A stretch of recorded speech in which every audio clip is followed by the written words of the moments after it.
Hello, and welcome to More Influence and Impact, the show that unlocks secrets of success for multi six and seven figure entrepreneurs. I'm your host, Celia Faye Meisel, sales growth consultant, and I'm here to help you tap into the wealth of knowledge, strategies, and experiences of today's most influential industry leaders. And on More Influence and Impact, we both look at the inner journey and the outer journey of entrepreneurship. And so I have brought a special guest on today, Rhonda Nordyke. Hi, Rhonda. Hi, Celia. Rhonda is the owner and founder of the Women's Financial Wellness Center, which she has been running since 2014. And her mission is to help reduce financial vulnerability for women going through divorce. She has impacted thousands of women through her signature coaching and consulting processes, as well as her podcast called Divorce Conversations for Women. And this is a topic no woman gets married and thinks, "Oh, I'm going to get divorced." It's one of those things that happens in life and it catches women off guard, I'm sure in many cases, but you want to be knowledgeable and you want to be prepared. And so that's why I brought Rhonda on, because her expertise is so powerful for a woman contemplating divorce, going through the divorce process. You even sometimes help women who have been through divorce and you have to go do some cleanup with them.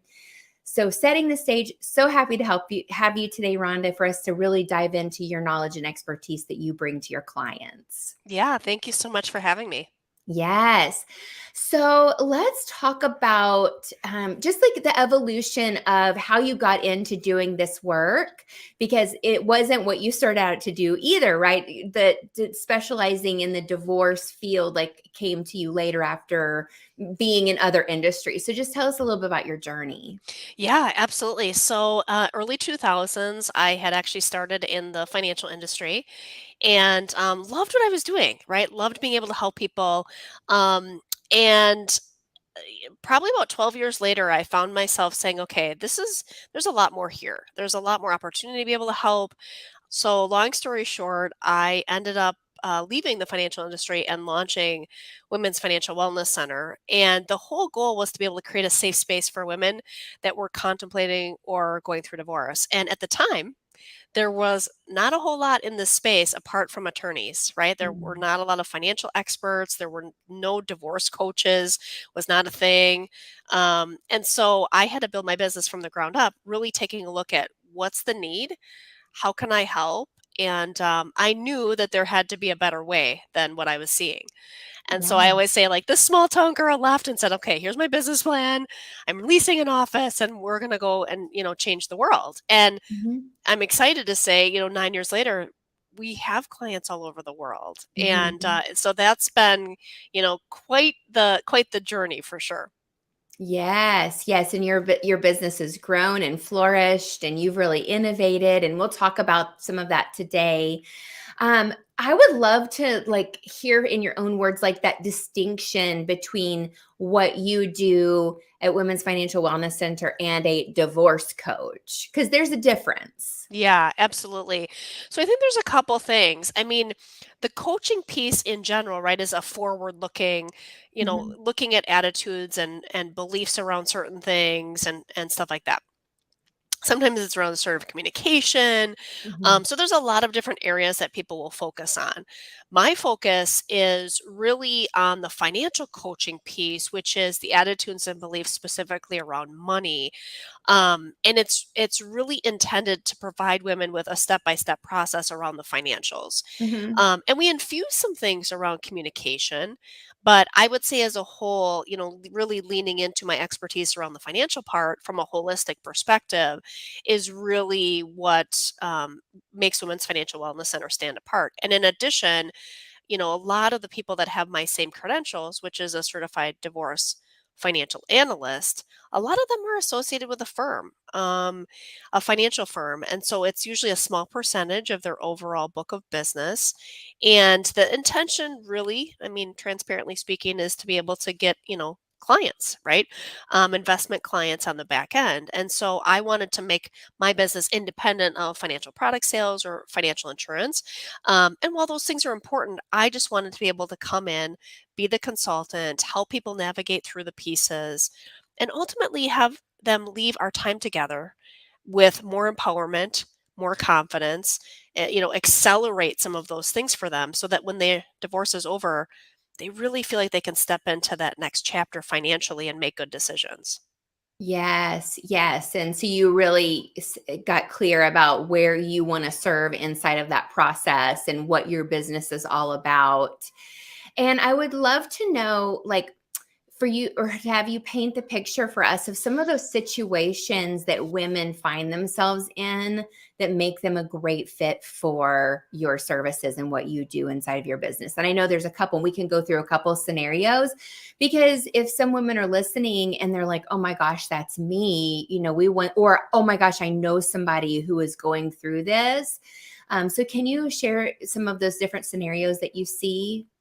Yeah, absolutely. So the first one I would say is somebody who is contemplating divorce.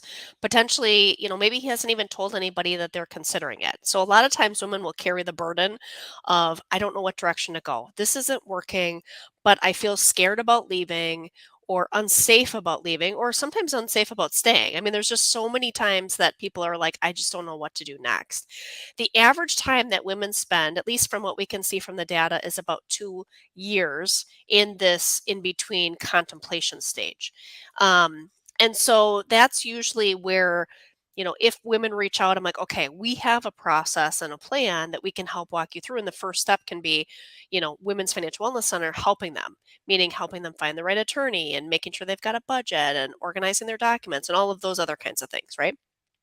So that's kind of one category. And typically, a lot of those women are in a position where the husband has handled the finances. Perhaps they're a CEO or a physician or a business owner.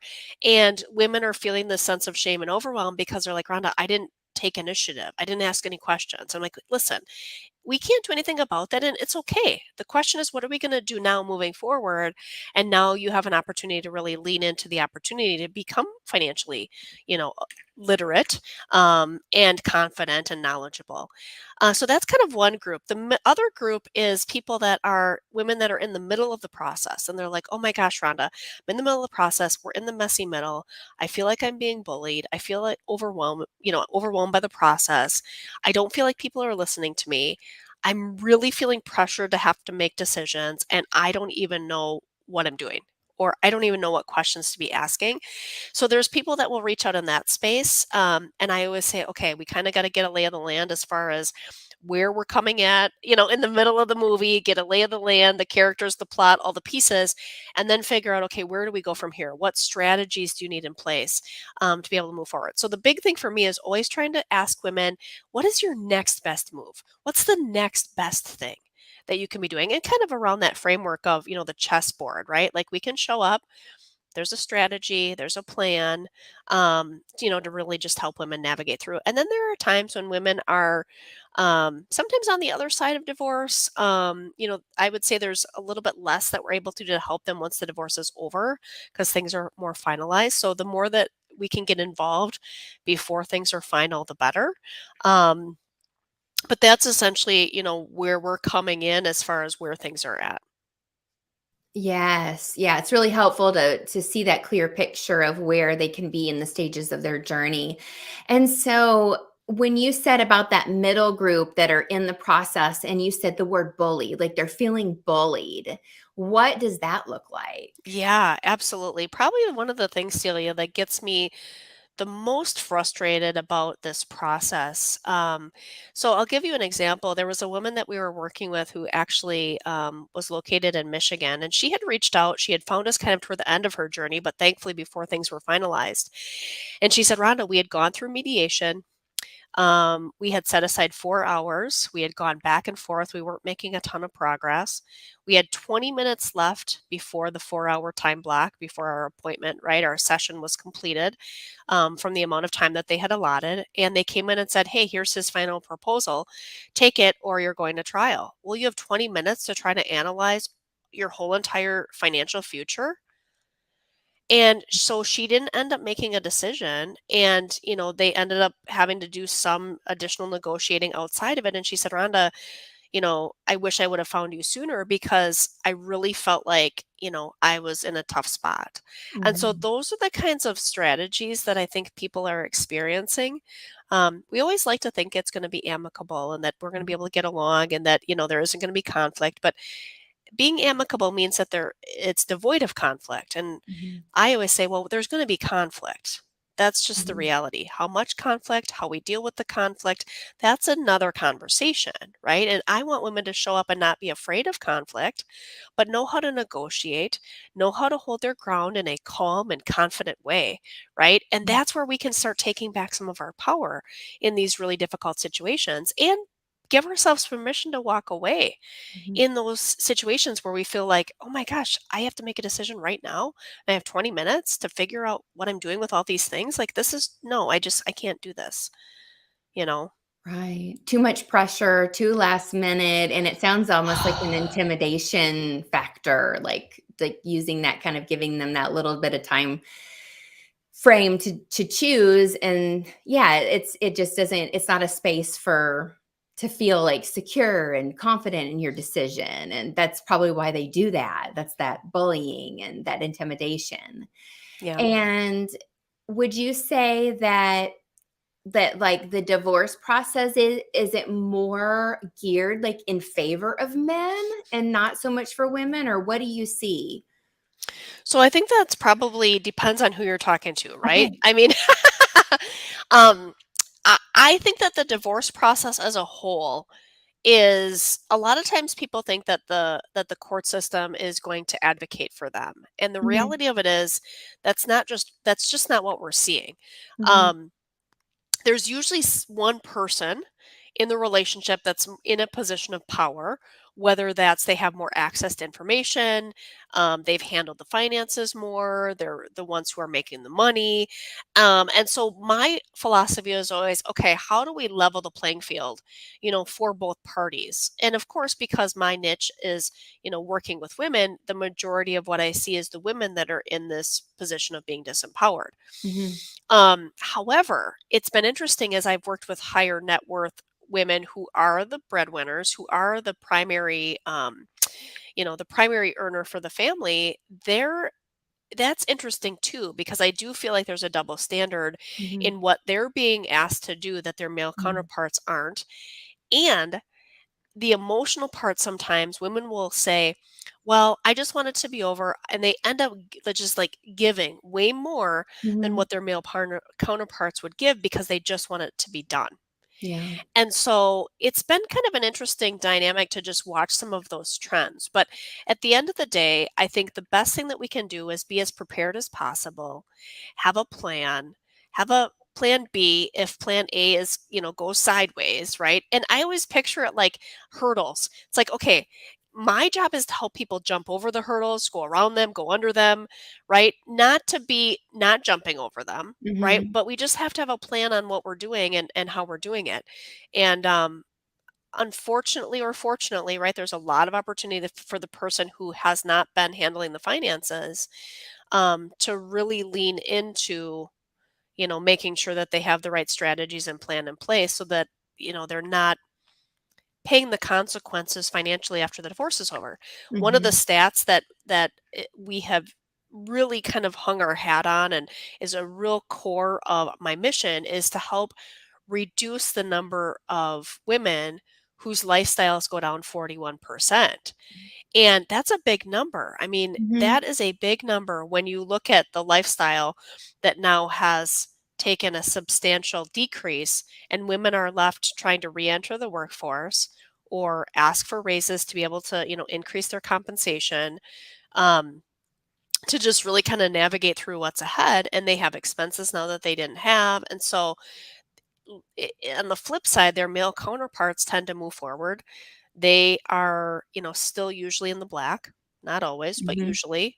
They're still continuing to get raises and bonuses, and they've got this longevity of being in the workforce for 10, 20 years. While a lot of times the women have taken, a different direction to either stay home and take care of the kids or work part time, or whatever. And so it's really just been an interesting dynamic. And I always tend to say, listen, let's just take a look at the numbers. Let's plug them in. What is he making? What are you making? What is he paying potentially in support? What are you receiving in support? What are the expenses? And then let's just let the numbers talk and Mhm. see, oh, well, you're in the red even Mhm. after all of this, and he's Mhm. still in the black. And that's the starting spot. And then it just continues to, like, so the wage gap just continues to get exacerbated as time goes on. And, in talking with women that have been on the other side of divorce 10, 20 years, right? They're like, Rhonda, there's a lot of times where they're still feeling the financial pinch and struggle from years ago before I had even started my business. Where were you 10 or 20 years ago? I'm like, Mhm. college or Yeah. graduating college, right? Um, so those are the kinds of things that we're seeing that are really challenging.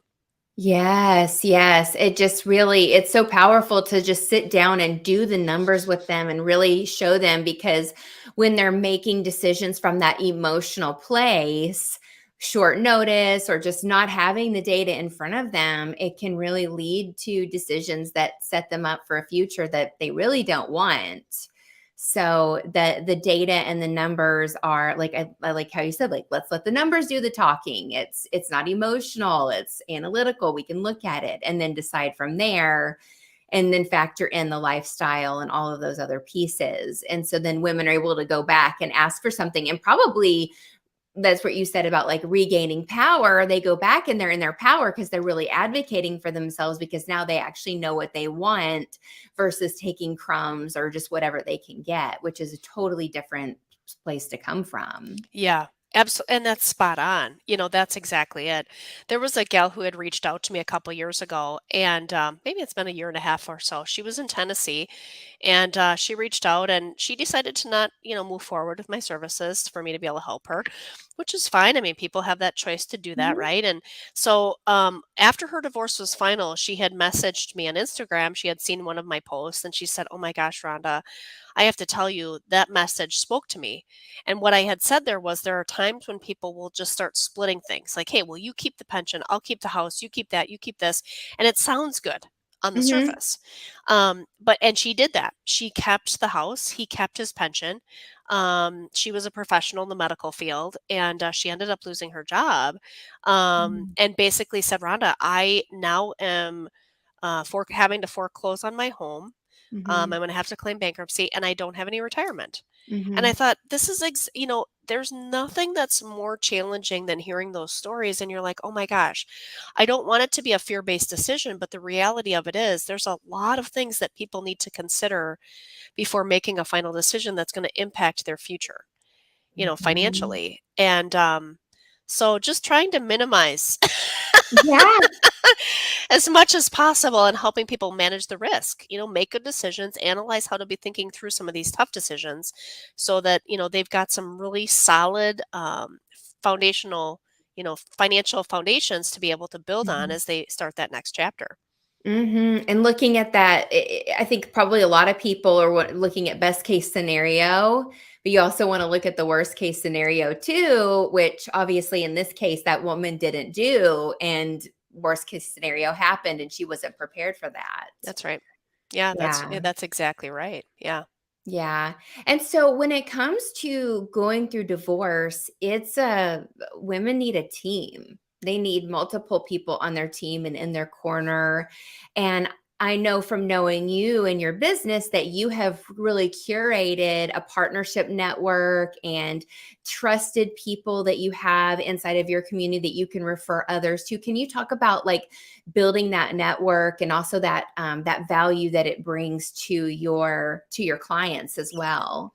Yeah, absolutely. It's interesting because if you would have asked me this question, even a couple years ago, my answer would be somewhat similar and yet different. Mhm, And I think the reason that it's different is because the divorce space has gotten very noisy. There's a mhm, lot of people that, have gone through divorce and think, I'm the expert and now I'm going to coach people. Or there's people that are just entering this space because they see it as a great opportunity to make some money. And the tricky part with that is, right, we really have to have wisdom and discernment on who is the best team. And so there's a couple mhm, things that I will share with people on just kind of even before we select that team, the process that I'm going through to help identify people that I want to make those introductions to. mhm, Um, So the first thing is, experts. How do we define an expert? Well, obviously the credentials are important. The certified divorce financial analyst is my credential, but there's a host of others related to real estate and mortgage, and of course attorneys and mediators. But the other part of it is, okay, how much experience do they have? So when Mhm. we're looking at expertise, it's 10,000 hours in the divorce space, not in the Mhm. financial industry, not in mortgage, working with divorced people, Mhm. because there's so many nuances. I've Mhm. been doing this for close to 20,000 hours and I'm still Mhm. learning something new. Like, you Mhm. need somebody who really understands the process, and it isn't just part of what they do, it's what they do. So Mhm. that's the first thing. The second thing is I came up with an acronym because, you know me well enough to know I love acronyms. I just Mhm. think it's a great way for us to learn, and they're kind of fun to come up with. But I came up with CIA, which Mhm. is confident communication, Mhm. integrity, and advocacy. And Mhm. those are really the three things that I'm looking for, and an alignment with our mission. Hey, they have to be willing to want to reduce financial vulnerability for women.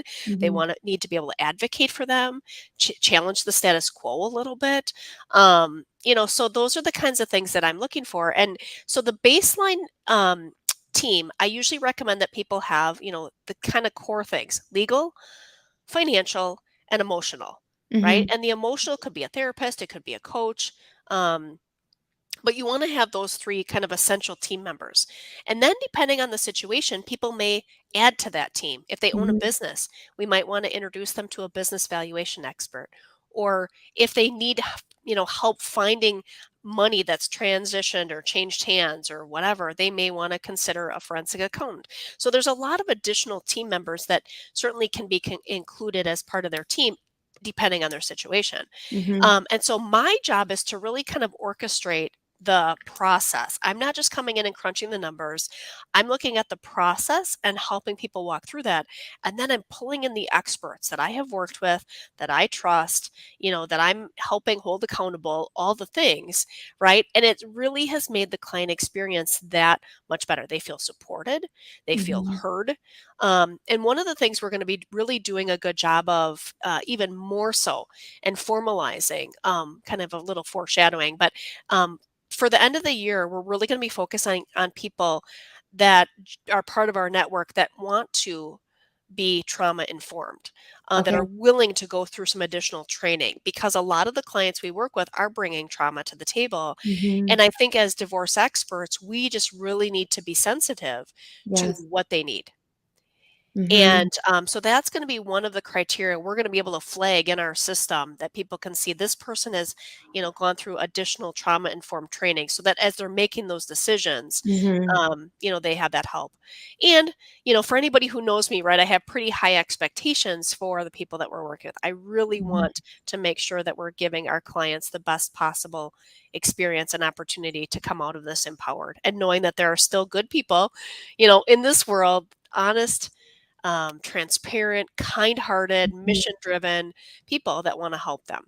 Yes, yes, and we have to take a stand for that, and it's so powerful how you've really, you've grown your company in alignment with that mission and that vision that you have, the reducing the financial suffering and just building out such a strong system inside it.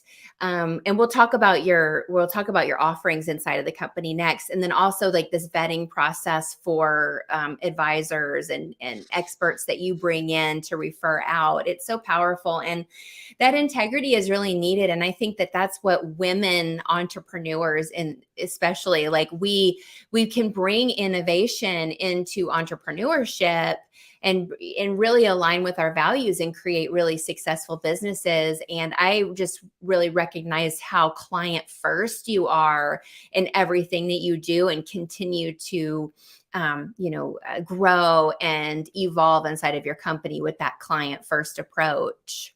Yeah, thank you. Yeah, thank you. Welcome. It really, thank you for recognizing that, because it Mhm. really is the core of what we're doing. And I think, unfortunately, the injustices that we're seeing, the frustrations, the challenges, thankfully we can see that as an opportunity to lean in, and that's what gets me up every morning, right? Because Mhm. it's like there's so much that needs to be done. And if we can make some changes in the legal system in my lifetime, I will be very happy. And I think it's Yeah. possible, you I know? do too. I do too. Especially, I know when I work with a lot of mission driven entrepreneurs, and sometimes it can feel so big and like there's so much to do. But when you really focus in your lane and where you're called to show up and serve, I feel that's where we can have the most impact versus like trying to fix everything that's outside of our realm. I think that we can just really focus and honor our calling and keep showing up and keep following through on those ideas and those ways of being innovative to make big change. Yeah, absolutely. Absolutely. So tell us a little bit about your offers and how you support these women inside of your company. Yeah, absolutely. So, I'm really excited. We have made some shifts, probably over the last year that have really put us in a position to be able to help even more women, right? Mhm. And so, one of the things that we offer is a program, a group program called Bridge. And of course, each of the letters stands for something Mhm. to help them walk step by step through the divorce process from a financial perspective. It's 6 months. It includes a wisdom call because, like I said earlier, there's a lot of information to consume. I want my clients to have wisdom. So we do a Mhm. wisdom call, we do a live Q&A call. They've got access to checklists and tools, and of course, they have access to my experience and expertise and strategy, even within the group program. And then, in addition to that, there are some clients that really their situation's a little more complicated and they might need some one-on-one support. Mhm. So that's where we offer what we call Bridge Plus, which is the Bridge group program. So they've got that great community, access to me, all kinds of structure, right? But then they also have some private sessions with me Mhm. during that period of time as well. And that has just really been a great hybrid option. And then the final offer is working exclusively with clients one on one. And I'll be honest, like I have kind of gotten away from that a little bit because I feel like we're having such good success with the structure of the Bridge program, Mhm. the community, the empowerment that's happening, that really I would say our signature offer is Bridge Plus. It's the Mhm. hybrid between the two. Mhm. And it's been fun to see, as an entrepreneur, I love to see it come full circle. Mhm. Um, I used to teach in higher education and I actually taught entrepreneurs marketing. And so Yeah. I handled a couple courses around public speaking and marketing. And to be able to bring in that curriculum development, education in a very practical, tactical way of here's a couple things that you can be doing. We don't have to do everything, just this, one thing right now. Mhm. Um, is moving the needle. And Mhm. women are showing up to interview their attorneys, and their attorneys are like, I don't know what you've been doing, but like, you're totally, you know what's going on. Your Mhm. financials are organized. You've got clarity around what you want. This is going to make the process simpler for you and hopefully less expensive because Mhm. the attorneys a lot of times they're not telling the clients what they should do. They're Mhm. waiting for the clients to tell them what they want to do. And so a lot of times Mhm. the women are like, okay, I've got this email and I'm being asked to make decisions and I don't really know. And Mhm. so we've been able to help them show up and say, here's what I'm thinking. And the attorneys have been like, this is awesome. So we're really just really pleased with the transformation that we're seeing, the acceleration and the confidence, the empowerment, the knowledge. Um, Mhm. it's just been really fun to see. So yeah, those cohort groups are in full swing. Mhm. Excellent, excellent. Yes, and the community piece is so powerful too, of having that community and not feeling alone, is really powerful. So, how do people connect with you? We're going to have your links and everything so people can come connect with you. But where's the best place for people to learn more? And especially women who may self identify with what we talked about today or know someone and they can send this valuable resource over to them. Where should they go? Yeah, thank you. So they can head to my website, Okay. wfwcdivorce.com, Okay. and there they will be able to do a couple things. They can check out the podcast, so some Hmm. direct links to that. People usually end up wanting to binge listen, which is awesome. Yeah. And then they can also check out the blog. And then the last thing that they could check out is a quiz. They can take what is your next best move quiz. And Okay. so it's a simple quiz they can take that will tell them what their best next step is. Okay, well, go over to wfwcdivorce.com. And thank you so much, Rhonda, for joining us today and for sharing your expertise. I know I got a lot out of it, and it's always so empowered to have some knowledge because sometimes, well, even if I'm not going through divorce, I meet someone who is, and I can direct them to you or impart some of the wisdom that I've learned from you. So thank you so much. And thank you, everybody, for tuning in to More Influence and Impact. This is Celia Fee Meisel.